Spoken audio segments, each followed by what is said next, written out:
Bom dia, gente. Eu sou a Tainá. Eu vim apresentar um trabalho sobre reciclabilidade de resíduos sólidos. Sou orientando a professora Emília.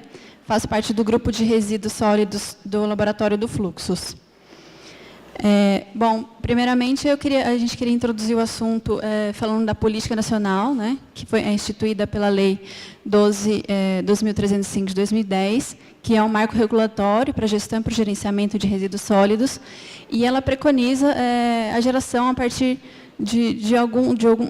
através de uma hierarquia, né, que prevê a redução da geração dos resíduos na fonte e a reutilização dos materiais produzidos e descartados.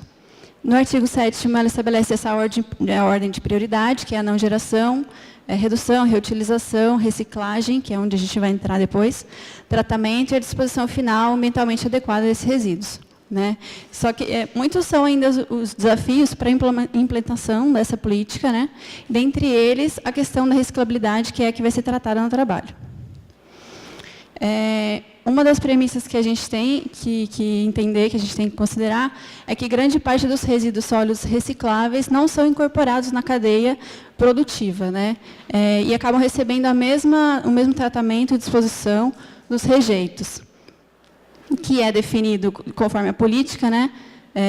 Em resíduos sólidos que, depois de esgotada todas as possibilidades de tratamento por processos de tecnologia, não restam outra alternativa senão a disposição final em aterro sanitário, né? Então, no Brasil, hoje, a gente não tem um sistema muito eficiente de reciclagem. Ele trata muito pouco dos resíduos sólidos e destina quase a maioria, a totalidade dos resíduos em aterros sanitários, quando não em lixões, né? Então, a gente tem um dado ainda de 2008, que somente 8% de todos os resíduos coletados foram destinados efetivamente à reciclagem, né? Esse é um valor muito inferior aos países europeus, por exemplo, que a gente tem índices elevados, maiores que isso. Então, a gente vê aqui que eles acabam tendo a mesma destinação que os rejeitos, né? Que, no caso, a política determina que apenas os rejeitos devem ser encaminhados para o aterro. Então, você já vê que tem alguma coisa errada aqui. Então, como eles estão sendo enviados para aterro sanitário, a gente tem um desperdício de materiais que poderiam ser reinseridos de novo na cadeia produtiva, né, através da reciclagem ou da logística reversa. E aí a própria política ela define a reciclagem como um processo de transformação de resíduos, de modo a alterar as propriedades físicas, biológicas, físico-químicas desse resíduo, transformando eles em insumos ou novos produtos, né? E a lei ainda ela oferece algumas contribuições para a expansão da reciclagem, né? No caso da logística reversa, no caso do incentivo à coleta seletiva, enfim. E uma coisa interessante é que a gente entende resíduos recicláveis, eles têm um potencial de serem reciclados. Mas não há garantia, só pelo fato de eles serem recicláveis, você não tem uma garantia que eles são efetivamente reciclados, que eles sejam incorporados pela cadeia da reciclagem, né, voltem para o ciclo. Apesar do Brasil ter um potencial elevado de taxas de reciclagem, você tem uns índices oficiais de coleta seletiva que são muito baixos, né? Então, a gente consegue perceber essa diferença pelo trabalho dos catadores de materiais recicláveis, né?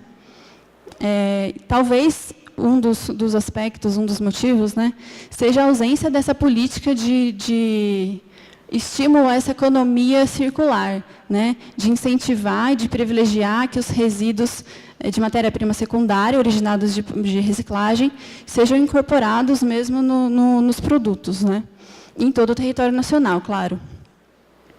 E aí a gente tem uma premissa aqui, que seria assim, diferentes materiais, né, em diferentes regiões e em diferentes períodos do ano, eles são recicláveis, são segregados como recicláveis, e eles não são reciclados, né? Então, quais são os fatores que determinam essas diferenças? Por que acontece isso, né? Quais são os... Por quê, né? Então, é importante a gente entender esse assunto, partir desse assunto com a premissa, a partir da questão do entendimento da rede técnica de resíduos, né? Que é uma rede mesmo, como o próprio nome diz, é composta por um sistema de fixos, né, que se integram, circulam informações, materiais e serviços, né? Então, a gente tem, por exemplo, os fixos dessa rede técnica de resíduos são os elementos físicos mesmo de atividade de geração, de beneficiamento e disposição desses resíduos, e os fluxos acabam sendo os resíduos, os rejeitos e as informações que circulam por entre os fixos, né? Então, para ilustrar a rede técnica de resíduos, a gente tem uma configuração proposta pela Fabiana Fiore, que foi orientando a professora Emília. A gente tem, então, os fixos de geradores de beneficiamento e disposição e a matéria e informação circulando por entre os fixos. Então, para a gente entender essa questão da reciclabilidade, é importante a gente lidar com a rede técnica de resíduos, né? Que ela é móvel, ela é flexível, ela transcende limites territoriais, políticos, enfim, né? Então, o objetivo geral do trabalho seria avaliar os fatores determinantes da reciclabilidade dos resíduos sólidos dentro da rede técnica de resíduos, né? E, a partir desse momento, a gente pré-estabeleceu alguns indicadores, mas que poderão ser mudados e redefinidos ao longo do processo de pesquisa. Inicialmente, foram pensados a questão da tecnologia, se tem uma tecnologia para tratamento desse tipo de resíduo, dos tipos de resíduos, a questão da territorialidade, de onde o resíduo está inserido, qual é o território, distância, enfim. A temporalidade, que varia também de acordo com o resíduo, de acordo com a região. Pensar na questão da logística mesmo e da logística reversa, por meio da coleta, triagem, transporte e processamento desses materiais, analisar as características físico-químicas, né, através da composição e qualidade desse resíduo, qual é o grau da coleta seletiva da região e qual é o potencial físico-químico desse resíduo. Analisar também o mercado a partir da oferta e da demanda de produtos e insumos de recicláveis e o potencial econômico. Verificar a aplicabilidade desses produtos e dos insumos reciclados, se tem incentivos fiscais, quais são eles, para você aplicar a matéria-prima secundária originada de reciclagem em novos produtos, e a questão da informação através da identificação, simbologia desses resíduos recicláveis, né? Tá adequada essa simbologia? Está adequada a identificação, né? E a gente espera, com esse trabalho, então, determinar os fatores, quais são eles, e qual é o grau de relevância, verificar essa relevância na reciclabilidade desses resíduos, né? Então, a gente vai ter que diferentes tipos de resíduos, eles vão originar vários diferentes fatores de diferentes relevâncias, né? Porque um resíduo, por exemplo, tratado aqui no estado de São Paulo, é diferente de um resíduo tratado no Amazonas, por exemplo. Você tem um mercado aqui, você tem um mercado lá, territorialidade, você tem... Os fatores vão modificar de acordo com o tipo de resíduo e de acordo com aqueles outros fatores que a gente pré-estabeleceu.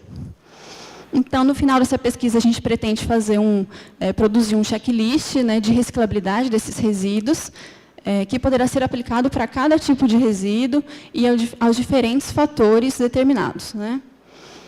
Dessa forma, seria possível utilizar esse instrumento como uma forma de subsidiar alguma tomada de decisão para entendimento de uma reciclagem de um resíduo, ou cobrir alguma falha, entender, criação de política pública, enfim, né?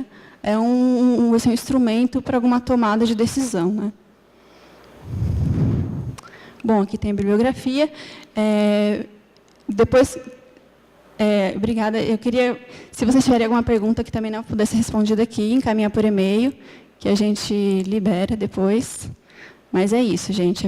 Está bem geralzona ainda. Obrigada.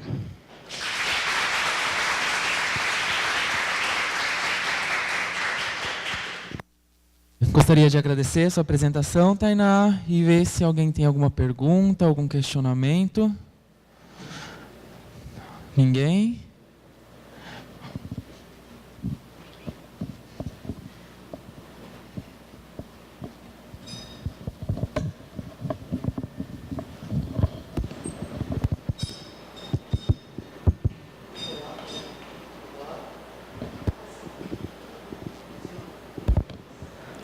Isso. Olá, Tainá. Ótima sua pesquisa, viu? Parabéns. Você, em algum ponto, fala de do incentivo e estimular na economia circular, né? A gente que tem andado por aí vendo as situações dos profissionais na cadeia da reciclagem e vê várias falhas, né? Eu não sei se no seu estudo, em algum momento, quando você avançar, você vai poder apontar quem seria, talvez, o principal fomentador desse processo, né? Porque pela lei, não no artigo que você citou, mas talvez no 10, mas lá no artigo 7º, ele também fala da compra sustentáveis pelos órgãos públicos, né? Vamos lembrar que o dinheiro dos órgãos públicos vem do imposto que nós pagamos, né? E nesse ano, 2015, pelo que eu tenho ouvido aí nos noticiários, a cidade de Campinas vai gastar em torno de 121 milhões de reais para dar a destinação final do resíduo doméstico coletado na cidade. Quando a gente faz um comparativo com o percentual que é destinado para a educação ou para a saúde, a gente vê que esse valor é uma porcentagem muito grande. E que uma maior seriedade dos políticos, dos gestores desses materiais nos órgãos públicos, você fala aqui também, né, da questão das políticas públicas, né, além de trazer uma melhor qualidade de vida para a população, representaria a economia e dinheiro que poderia ser destinado para uma melhor aplicação. De qualquer forma, parabéns, a gente conversou um pouquinho sobre isso antes. Né? Depois a gente precisa trocar figurinha. Parabéns. Obrigada.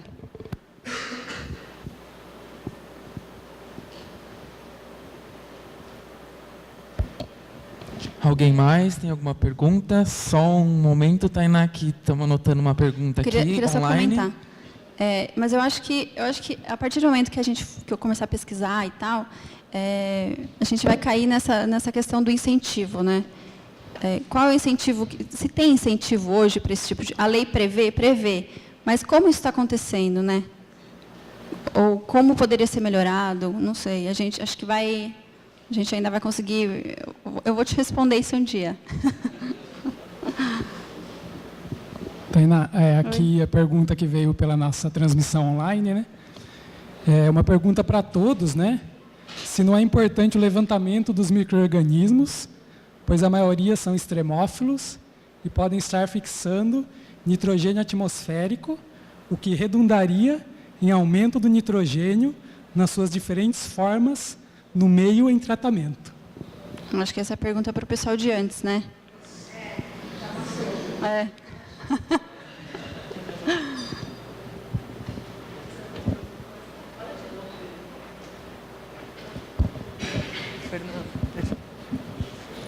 A pergunta é a seguinte: se não é importante o levantamento dos micro-organismos, pois a maioria são extremófilos e podem estar fixando o nitrogênio atmosférico, o que redundaria em aumento do nitrogênio nas suas diferentes formas no meio em tratamento. Acho que se adequaria mais ao palestrante Jorge, eu já vou passar para ele. Deixa ela responder. Eu acho que pode ter bactérias extremófilas, as arqueias metanogênicas, mas eu acho que pensar numa simbiose de nitrogênio, eu acho que não. Nós já temos muita simbiose nas leguminosas, eu acho que não seria o caso do nitrogênio no coisa. Então, acho que é isso. Alguém mais alguma pergunta para a palestrante Tainá?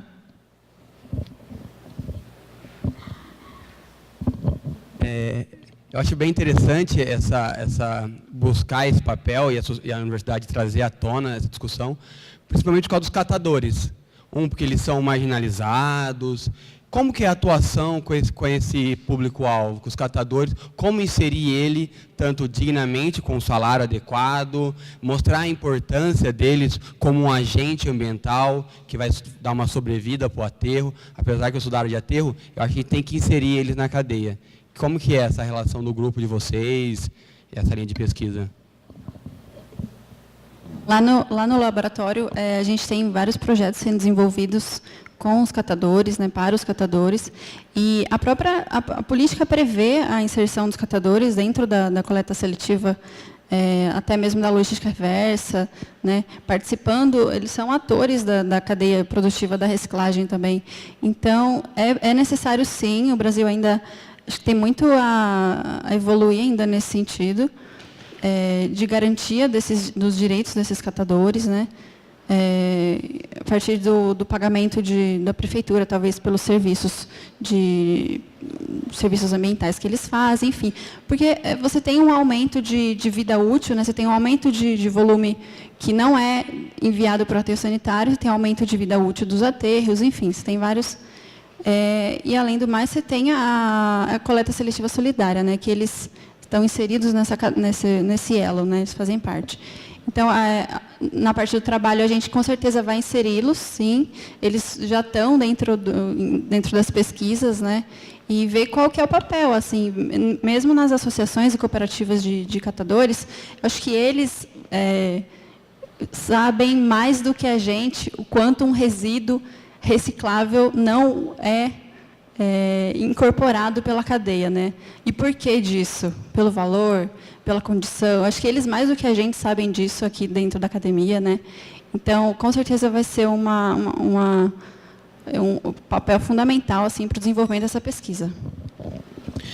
Eu só queria fazer um comentário, que assim, essa pesquisa começa por demanda dos catadores, tá? Do Movimento Nacional de Catadores.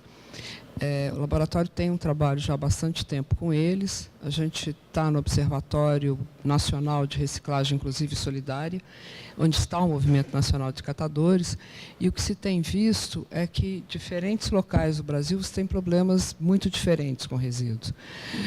Tem uma alta eficiência, por exemplo, nas margens do Rio Negro de coleta de papelão, e não tem nenhuma indústria em todo o Amazonas que recicle papelão. Então, eles coletam papelão e depois levam para o aterro em Manaus, porque não tem outro lugar para colocar, né? Então, essa questão da reciclabilidade tem a ver diretamente com uma demanda que vem do Movimento Nacional de Catadores. As cooperativas têm sido tratadas de formas muito diferentes em vários lugares. Quer dizer, você tem políticas de Estado que são diferentes. Por exemplo, o Estado de Minas Gerais tem algumas políticas do Estado que favorecem os catadores. Por exemplo, a política de pagamento por serviços ambientais. Então, várias prefeituras adotam isso e o próprio Estado adota. O Estado de São Paulo, até hoje, não tem política alguma nesse sentido. Então, fica muito para os municípios. Mas a gente tem o município de Ourinhos, é o único município do estado de São Paulo que ganhou o Prêmio Nacional de Amigo do Catador, porque tem uma política em relação aos catadores de fazê-los, na realidade, tratá-los como ele trata uma empresa que nem a Renova, tá? O mesmo papel.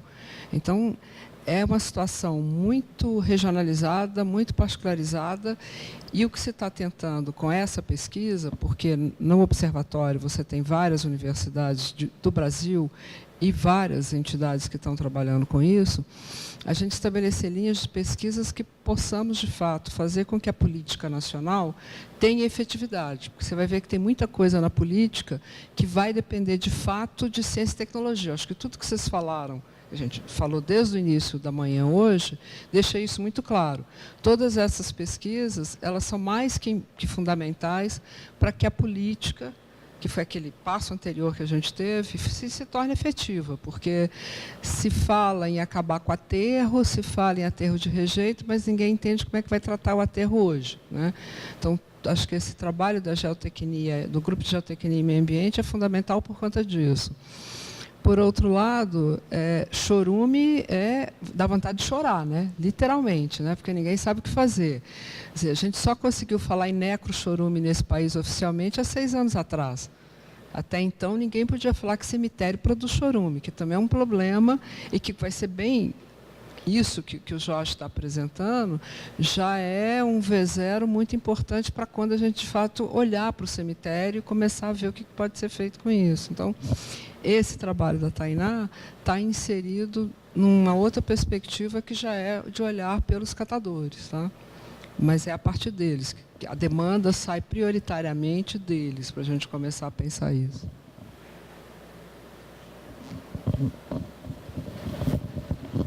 Tá ligado. Ok. Eu vou falar um pouquinho, talvez deveria ter sido a primeira colocação minha. A questão da geração de resíduo, e quando a gente começa a ler a Política Nacional de Resíduos Sólidos, ela parte do princípio da não geração, né? Eu citei aqui anteriormente da questão de como as políticas públicas implementadas pelas prefeituras, que a semana passada foi alongado para até 2020, se não me engano, agora, da implementação da gestão dos resíduos, a lei que já era para ter sido seguida agora em agosto de 2014. Mas quando a gente traz esse problema para dentro da academia, né, nas várias colocações aqui, palestras antes, a gente mede, gera, né, e a gente sabe que o resíduo da academia, infelizmente, está indo junto com o resíduo da cidade, né? E como fazer com que, talvez, a comunidade acadêmica, né, a geração de resíduo da comunidade acadêmica possa ter um percentual, né, de redução e de aplicação em escala que possa ser uma referência para os outros setores poder acompanhar e, logicamente, alinhar ou comparar com a política de resíduos sólidos, né? Eu acho que tem que primeiro... Oi?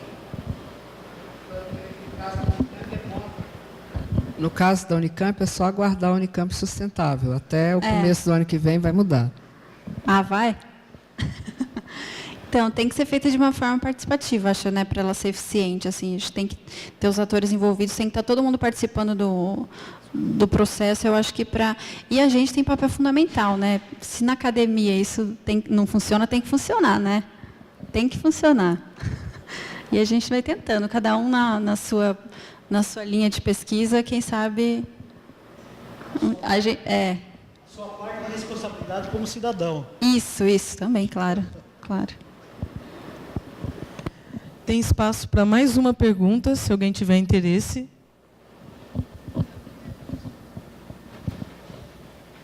Olha, até por conta da provocação do Zé Maria aqui, é bom todo mundo se sentir provocado mesmo, né?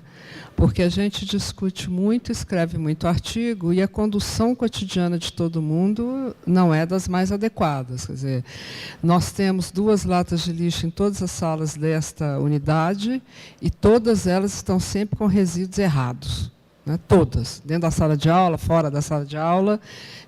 E não dá para dizer que não é porque não se fala, não se estuda, não se discute a questão dos resíduos aqui dentro.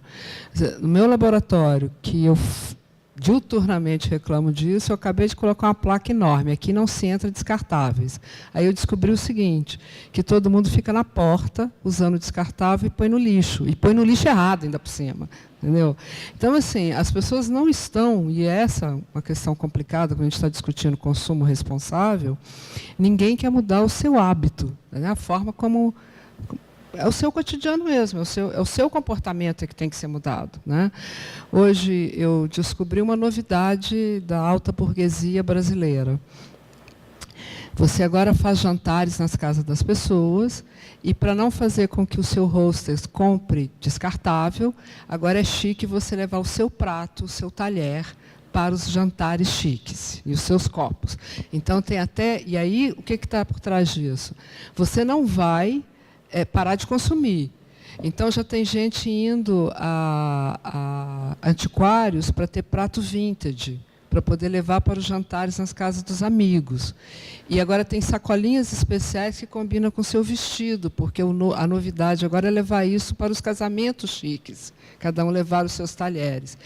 E aí, se qualquer aluno aqui, né, da engenharia fizer a conta, entre lavar 50 pratos, 50 talheres de uma vez, e lavar individualmente na casa das 50 pessoas os seus talheres, consumo de água, né, E não é essa a questão, porque ninguém está mudando o que é fundamental em toda essa discussão. O que significa ter consumo responsável, o que significa eu mudar o meu hábito cotidiano e ser responsável, de fato, em relação a isso, né? Criou-se agora uma nova forma de consumo, para dizer que a gente está sendo mais politicamente correto em relação ao desperdício das coisas. A briga é só com o descartável, esqueceram tudo o que significa. E que é uma briga idiota, porque não esquece que descartável é feito de plástico, e plástico, na realidade, é resíduo de petróleo. Então, enquanto a gente estiver andando de carro, a gente vai ter plástico.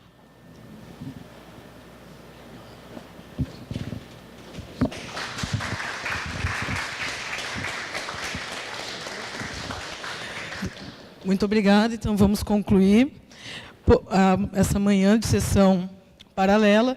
Porém, antes do término, vai ter um sorteio dos livros. Então, quem tiver com seus numerozinhos, se preparem. Você não pegou o número? Não te entregaram na entrada, Jorge? Também não tem também aqui. Não, aqui tem para o sorteio, mas não tem para entregar. Então, espero que a gente já vai providenciar quem está também sem número. Confere o seu. Então a gente...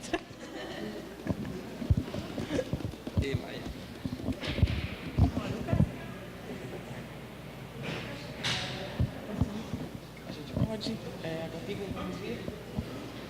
Fernando, bom dia.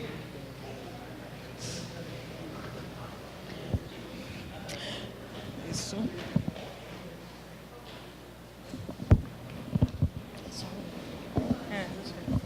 Não, eu não falei um livro? Eu achei que tivesse falado. Gente, não faz... Quer mais chance? Ô, Lu, a gente não pode pegar.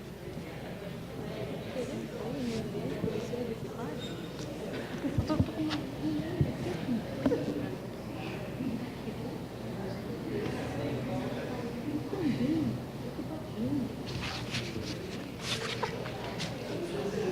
Não, mas o de baixo também é. Mais alguém está faltando?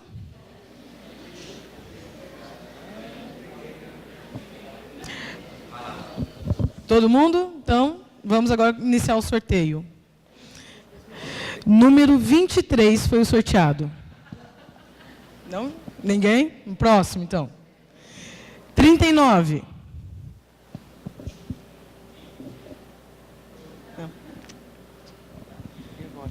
Então, espera aí. Não tem risquinho aqui qualquer isso? 68. 20.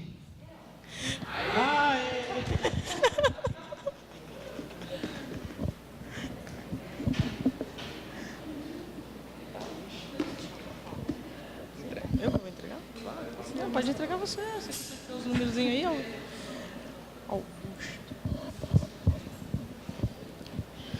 Então, Thaís, por favor. Conferir, não. Confira, a gente confirmando. Número 20. Agora a gente vai entregar oficialmente para a Thaís o livro para ela. Obrigada, Thaís. Parabéns. Muito obrigada pela participação de todos no período da manhã. E às 14 horas estaremos retornando para a continuação. Mantém, por favor, seus números para o sorteio da tarde. Tá aí.